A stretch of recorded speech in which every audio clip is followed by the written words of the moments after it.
რაო ბიჭო, დაიღალე, დაიღალე მამიკო. როგორ ახარ აბა? როგორ ახარ ბიჭო? მამიკუნა. აი მე შენ რა მაგარი ბიჭი ხარ.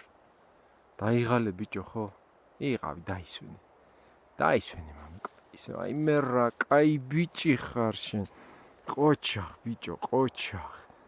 ჩემი მგელუკა ხარ შენ. ბიჭო შენ ნამდვილი მგელი ხარ. კაი ბიჭი ხარ. რაო ბიჭო. ამეთათი. მოგეწონა ბიჭო. მოგეწონა მამიკო, მოგეწონა.